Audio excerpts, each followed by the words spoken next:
Muito bem, bom dia pessoal. Iniciando então o nosso bate-papo de abertura. Terça-feira é uma ova, né? Quarta-feira, dia 9/9. Tudo bem com vocês? Espero que sim. Pessoal que acompanha ao vivo puder me dar o feedback de como está a transmissão, eu agradeço, mas a princípio está tudo certinho. Aham.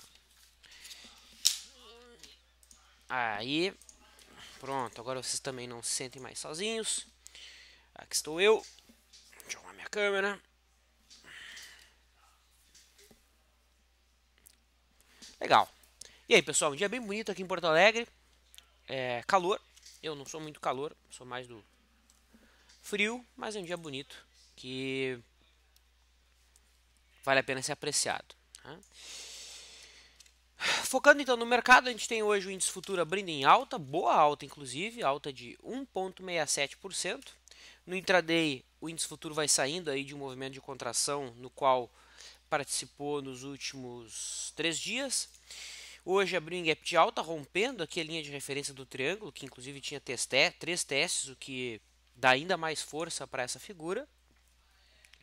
E de maneira muito interessante, toca agora a máxima do mês. Né? Lembrando aqui que essa é a máxima do mês de setembro, 48.100 pontos. E nesse ponto vai formando aí o primeiro movimento do dia, que é um padrão operável dentro da nossa abordagem. Esse primeiro movimento ainda não está finalizado, assim que ele for, buscaremos então por compra. Seria muito interessante que o mercado marcasse a máxima desse primeiro movimento sob a máxima do mês. Aí o rompimento desse primeiro movimento seria um belíssimo sinal de entrada. Né? A próxima parada do índice futuro ficaria aqui entre 48.900 e 48.700, ou seja, temos um belo range aí para aproveitar de quase 500 pontos, de 600 pontos na realidade, que vai poder ser trabalhado muito provavelmente. O outro lado, o lado da venda, dentro da nossa abordagem, pode ser efetuado somente se o mercado perder a linha d'água do dia, um candle fechado. Então está bem longe. Traders mais agressivos buscariam por venda abaixo da mínima do dia. O problema de atuar contra o gap é sempre, número 1, as médias, né? Inicialmente aqui a média móvel de 9, depois a média móvel de 21, embora a média móvel de 21 está bem longe aqui do ponto atual. Eu fico ainda mais desgostoso em trabalhar essa venda por conta da linha de referência antiga que foi rompida, que também tende a funcionar como suporte. Então eu realmente estou muito interessado em trades na ponta compradora. Assim que o primeiro movimento for formado, estarei bem atento em busca de tais sinais. Em relação ao dólar, temos o dólar, ao contrário do índice, abrindo em gap estável na realidade, né? Opera em queda, um mini gapzinho de baixa, vai formando aí o primeiro movimento. Percebam que aqui no dólar nós já temos a marcação do primeiro movimento. Já foi marcado um fundo, né, máximas e mínimas maiores, enquanto no índice ainda não houve a marcação de um topo, né, máximas e mínimas menores. No caso do dólar, a mínima de ontem é um suporte imediato, mas não é um suporte tão relevante porque foi somente um toque, né, somente um ponto de virada do mercado.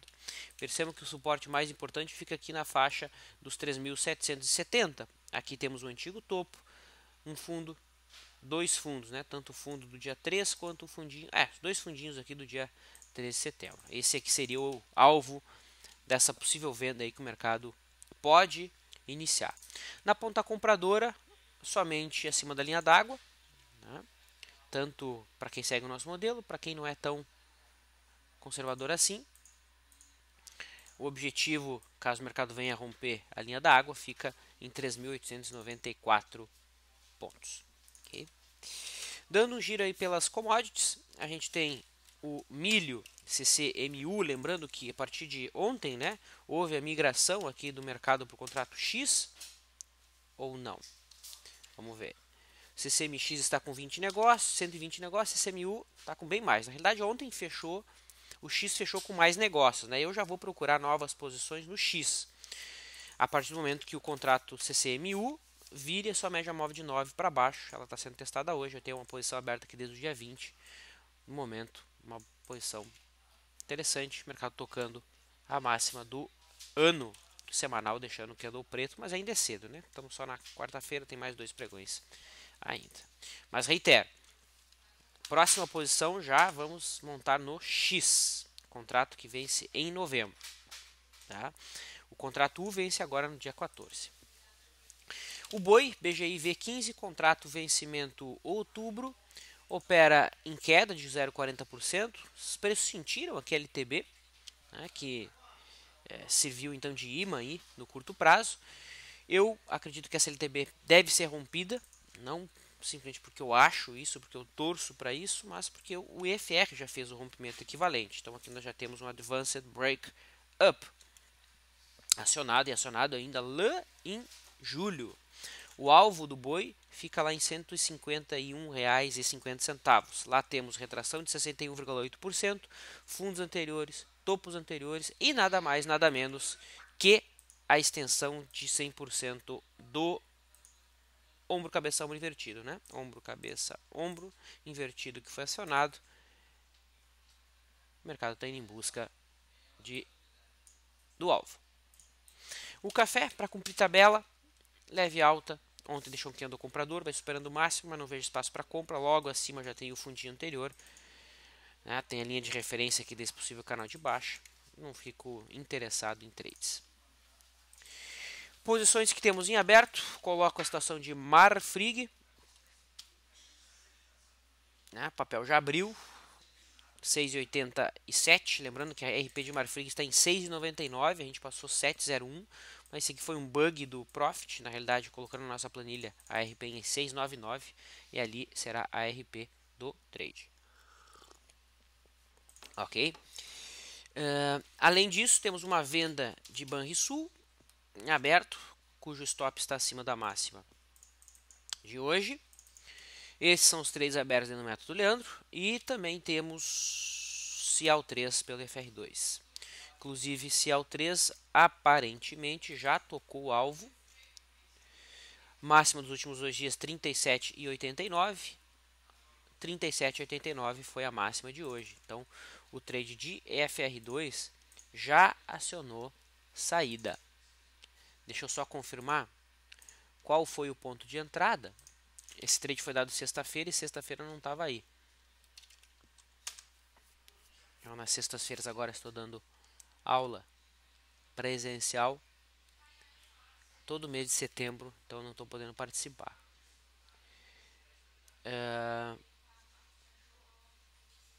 Sexta-feira, cadê você? Dia 4. Eu estou vendo isso no Farol, tá, pessoal? Então aqui o Farol, leandrostorm.com.br/farol. Aqui eu tenho todo o histórico. Cliquei lá no dia 4, que foi sexta-feira. E aqui nós temos o trade Cial. Entrada foi em 37,03, saída em 37,89. Então um trade fechado no lucro pelo FR2 do Storm. Tá? Então Cial3 compra por IFR2, acionou o stop gain em 37,89. Trade encerrado no lucro. Então aqui vai a informação para todo mundo que acompanha. Deixa eu enviar para pessoas estratégicas que precisam saber disso. O pessoal da equipe aqui.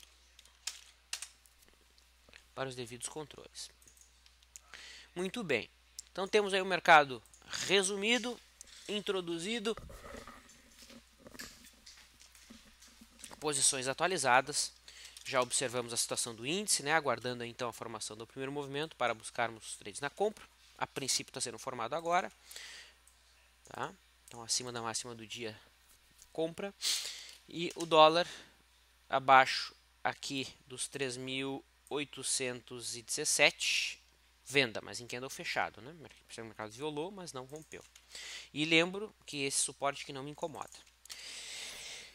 Aberturas, uau, JBS, forte alta aí de 4,60, indo em busca lá dos 17,10, que é o topo histórico do papel. Vale 5, subindo 3%, indo em contra a resistência aqui dos 15,86, 85. Aqui a expectativa é de alguma correção de Vale 5, né? Tanto pela simetria quanto pela resistência em si. Gerdau também puxando, abrindo aí com uma bela alta. Goal fazendo o mesmo movimento. E aí temos as aberturas. Dá uma olhadinha na Petro. Abertura mais tímida.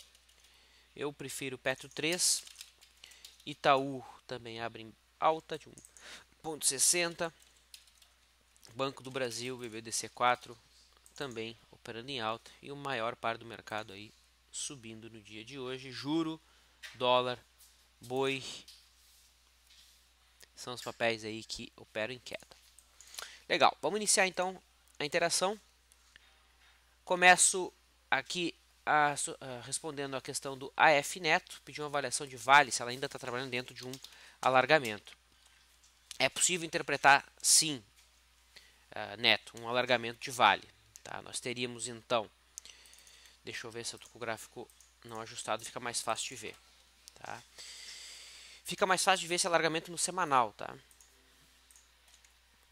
Aqui no gráfico semanal fica mais fácil de observar.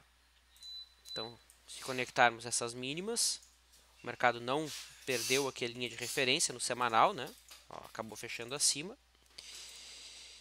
E aqui as linhas superiores. Então, esse aqui seria o alargamento no semanal que ainda está visível, ainda está válido. A partir disso, o esperado seria que a Vale fizesse esse movimento aqui e, sem sombra de dúvida, é um movimento que ninguém está esperando no atual momento, né? Tá todo mundo morrendo de medo do mercado. Ou seja, quando ninguém acredita no movimento, o mercado vai lá e faz. Ele não anda linear aí com o que a maior parte das pessoas acredita. No diário, acho que fica um pouco forçado, né? Mas não seria completamente errado, né? Perceba que aqui saiu 2 dias da linha de referência. Mas nós temos sim o alargamento, né? Fechando aqui um olho, eu não vejo maiores problemas em interpretar também esse alargamento do diário, né? Então vamos colocar aqui o alargamento do diário em verde e o alargamento do semanal em vermelho. Tá? O ruim dos alargamentos é que eles são difíceis de serem trabalhados, né? O cara para montar a posição aqui tem que ser muito galo, né? Para montar a posição aqui, né? Quando o mercado marcou fundo aqui no diário. No semanal até que ficou mais fácil de observar o ponto de entrada, né? Que teria sido na superação da máxima da semana que tocou na linha de referência.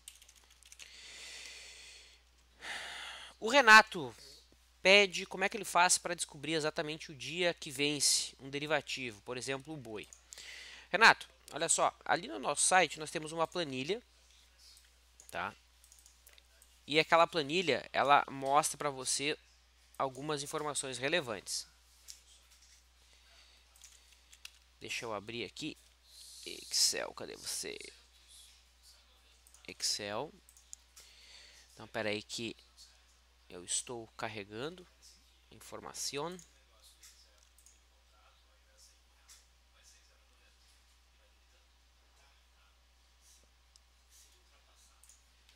Um pouquinho lento, né? Porra. Agora foi.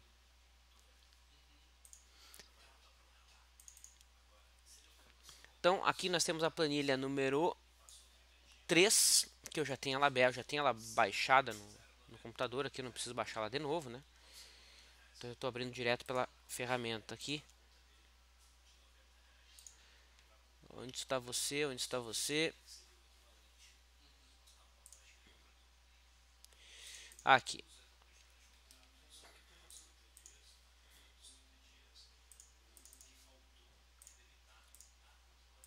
Então olha só, a planilha aqui está disponível. Deixa eu tirar minha imagem para você ver. Tá? Eu não estou com o XP Pro aberto, não abri ela ainda. Ela é linkada ao XP Pro, por isso que está dando problema aqui na cotação, porque eu não abri o XP Pro, né? Ela puxa os dados de lá. E aqui eu tenho os dias, né? Então, o índice, por exemplo, vence todos os meses pares na quarta-feira mais próxima do dia 15.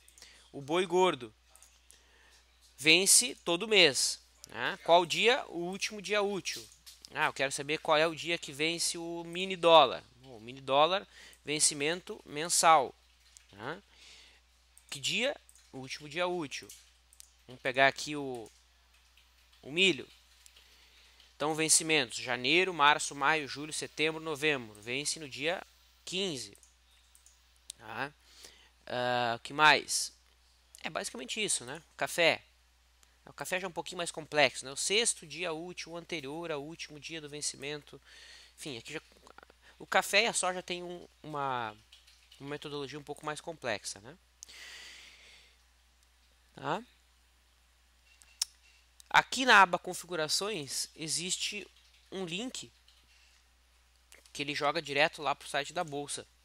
Tá? Então se eu venho aqui, deixa eu pegar o link aqui.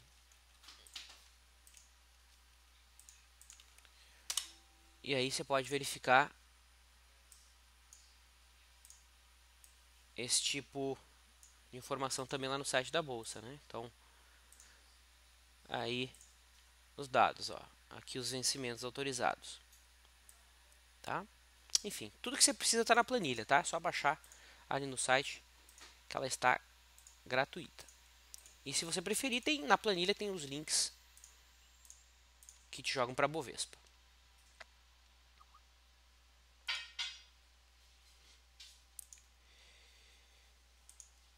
Seguindo com as respostas de perguntas.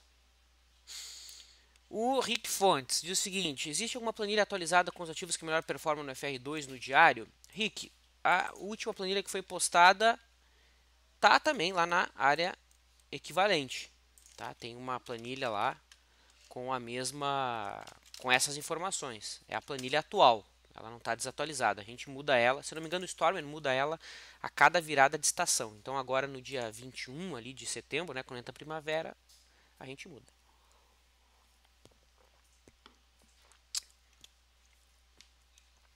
Vlad, existe alguma relação do boi e ativos como JBS em tempo? Gapzão hoje da JBS, verdade, gap bem importante, né? A gente pode fazer um estudo e observar se existe alguma relação ou se parece ter alguma relação, né? Então, para a gente observar isso, a gente faz o seguinte: vamos pegar aqui os dados da JBSS3, vamos colar isso aqui numa planilha. Ué, copiar Excel. Ah, é meu Excel que tá maluco hoje. Agora foi. Vou pegar aqui os dados do BGI V15. Eu vou levar em consideração aí desde abril, né? Os dados do boi. Nossa, meu Excel tá completamente doido hoje. Então aqui a gente tem os dados da JBS. Deixa eu tirar minha imagem. O que ele está pensando aqui, hein? E aqui eu tenho os dados do boi. Então, JBSS3. Tá, agora meu teclado não funciona nessa porcaria. Ali, ô porco.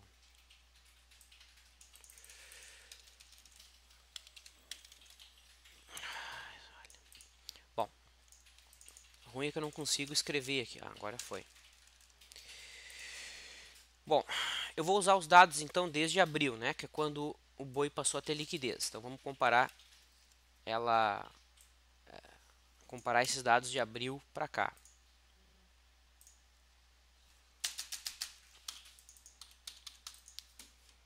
Meu teclado tá maluco, não responde.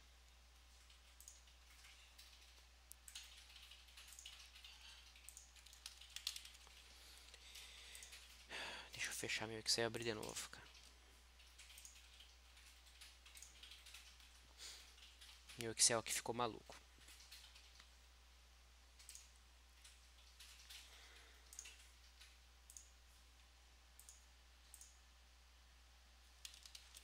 Agora foi. Então, vamos pegar os dados de novo lá. JBSS.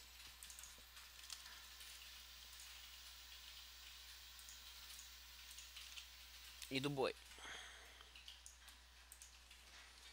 Aqui o boi. E a JBS.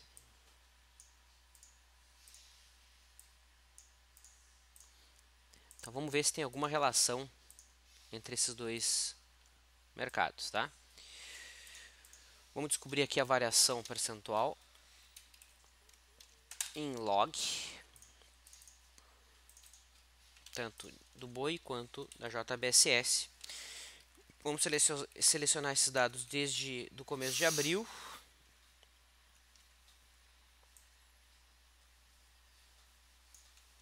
E vamos ver se tem algum sentido. Então perceba que aqui a dispersão dos retornos é bem distante, né? Eles não estão juntinhos. Então já dá para interpretar que não há uma relação muito próxima. Objetivamente, eu preciso colocar aqui a linha de tendência e colocar a equação. Esse Excel aqui é uma bosta. Será que ele foi? Tá aqui. Bom, então o que quer dizer esse valor aqui? Deixa eu deixar ele maior aqui. Ó. Esse aqui é o índice de significância, tá? Ou seja, ele é zero. Ou seja, JBS não explica em nada o movimento do boi e o boi também não explica em nada o movimento da JBSS. Então, apesar de parecer, não há nenhuma relação muito próxima. Isso entre os retornos. Vamos ver entre os valores em si. Vamos ver se, ao invés de usar o percentual, usar a variação dos valores, né?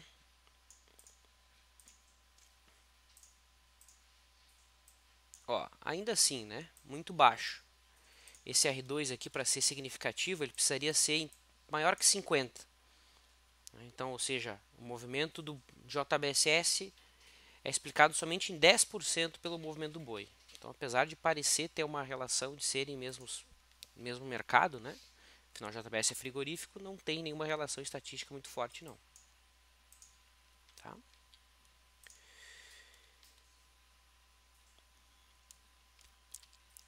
O Rick Fontes diz o seguinte: Vlad, desculpe voltar no FR2. Ontem vi que o Storm fez uma otimização no setup e agora seria na máxima nos últimos 2 dias e não de 7. Houve alguma alteração ou só essa? Rick Fontes, essa mudança já foi feita há 1 ano. Faz desde junho do ano passado que o alvo do FR2 está sendo na máxima dos últimos 2 dias. Tá? E sim, foi uma otimização que foi feita dentro dos trades oficiais que a gente segue. Tá? É só essa mudança que foi feita por enquanto.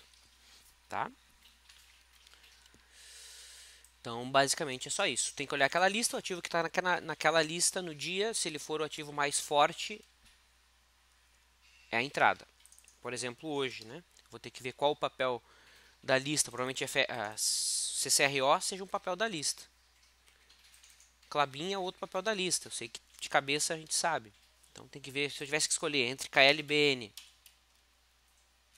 Vamos ver como é que está o FR2 dela. O FR2 está em 36. Ó, já não daria para operar. Teria que estar abaixo de 30. E Core FR2 está abaixo de 17. Ok, seria operável. E a Vlid FR2 abaixo de 30, 21. Qual dos dois papéis entre Ecor e Vlid? Bom, a Vlid está subindo no ano 11%, e a Ecor caindo 38%. Então, o papel que a gente escolheria seria a Vlid. Entendeu? Então, sempre fica com o papel mais forte. Nossa, realmente fiquei fora um bom tempo.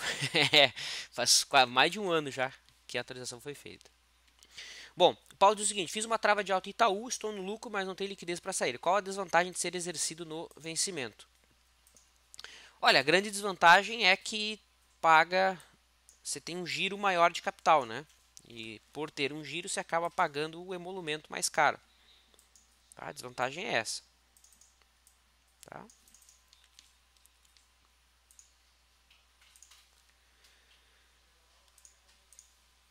Índice gerando compra, verdade, tocou meu alarme aqui do índice. Índice bonito, rompendo a máxima do dia. Nesse candle fechado, sim, gera operação. Tá? Então ainda falta 4 minutos para esse candle fechar.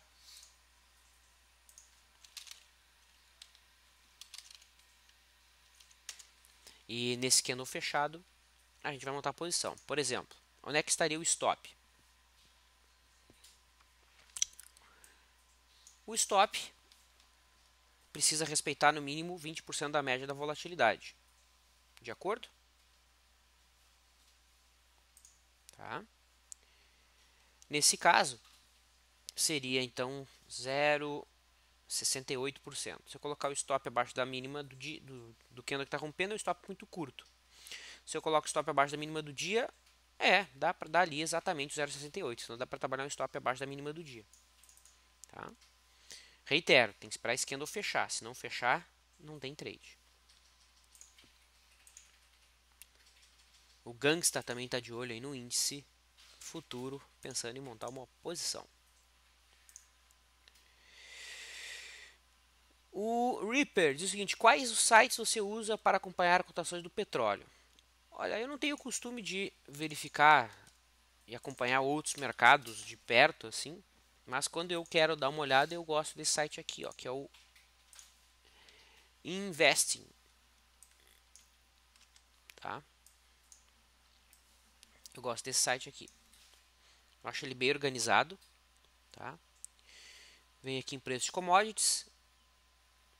Qual é que você quer? Petróleo? Então daqui o petróleo. Tá? Gráfico de candles. Diário. Próximo aí de acionar um pivôzinho de alta, né? Tá? Um outro gráfico bem legal que você pode acompanhar é o TradingView. Eu acho muito bom esse site também. Quem me apresentou ele foi o Leandro. Tá? Então aqui você pode acompanhar, vou botar aqui o Crude Oil Futures. Vamos pegar aqui o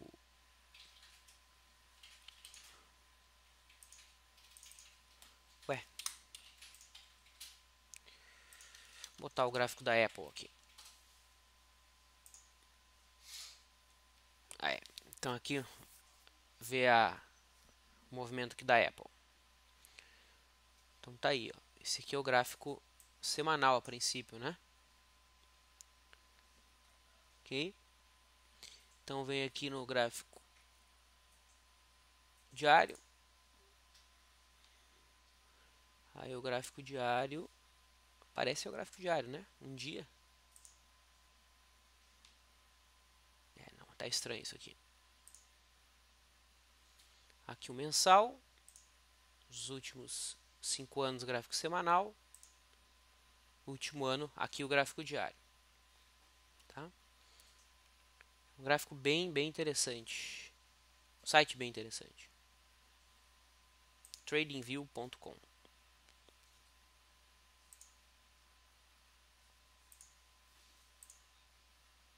Aqui você pode escolher o time frame que você quer. Então são esses dois aí que eventualmente eu dou uma olhadinha. Legal. Dólar. Uma venda pelo setup 1. Sim, se fechar abaixo da mínima do primeiro movimento, aqui abaixo de 3.817, temos uma venda. Sim, Diogo. Ficar de olho aí no índice. Então acabou de fechar. A máxima do primeiro movimento era 48.070, fechou em 48.080. Isso dá compra ou não dá compra? Não dá compra. Por quê? Porque não respeitou o filtro mínimo, que é de 15 pontos. O mercado fechou com uma diferença aí de 10 pontos apenas. Então a gente vai esperar esse próximo candle. Se ele fechar acima da máxima do primeiro movimento com no mínimo 15 pontos de diferença, a gente monta a posição. Airbus pede avaliação de CCRO para um trade de retorno à média. CCRO ontem perdeu uma zona de suporte, que é nada mais nada menos que a mínima do ano, desculpa. Tá? Perdeu com gap, então muita gente isso aqui é um gap de fuga. Perdeu com volume, hoje está confirmando essa barra, perdendo a mínima. Olhando aqui para o lado esquerdo, a gente procura suporte e vê que suporte de verdade não tem, né? Suporte muito importante. Aqui o gráfico não ajustado. Tá? A gente tem uma zona de suporte aqui em 12,35. Ainda teria espaço para o mercado cair, 7%. E depois desses 12,25 a gente tem a faixa de R$11. Então essa zona que seria a zona de suporte esperada para CCRO dentro de um prazo maior. Tá? Eu no momento não vejo ainda cenário para retorno à média aí de base, até porque o mercado acabou de romper. Tá?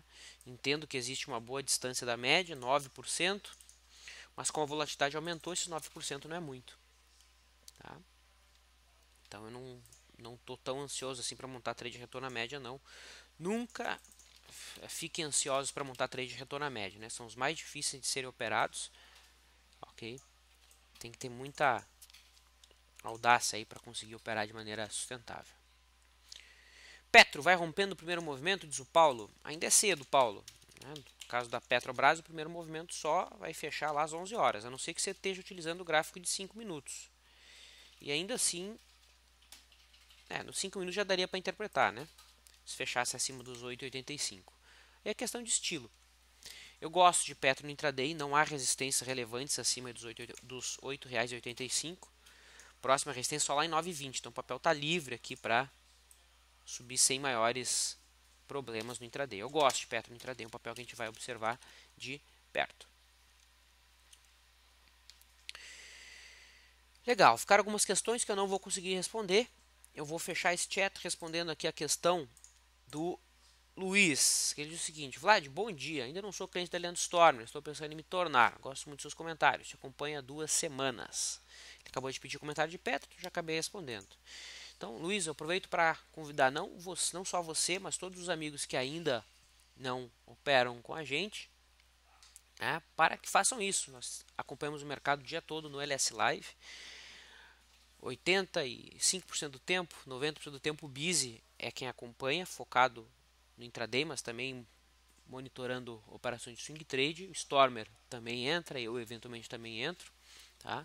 E lá o nosso foco é apontar os sinais onde o mercado se enquadra dentro das nossas metodologias. Tá? A Leandro Stormer é parceiro da XP Investimentos, então quem já é cliente XP eventualmente pode fazer troca de assessoria. Há algumas questões políticas aí que precisam ser avaliadas nesse processo, mas quem quiser maiores informações para passar a operar com a gente é só enviar e-mail para atendimento@leandrostormer.com.br e pedir mais informações que a equipe está pronta para atender essa demanda, certo? Eu me despeço, vamos encontrar agora o pessoal no LS Live, eu já estou disponível em texto, daqui 45 minutos, transmissão em vídeo. Quem já é nosso cliente, até logo. Quem ainda não é, um até logo também. Em breve nos encontraremos lá, eu acredito. Um abraço a todos, pessoal, até mais.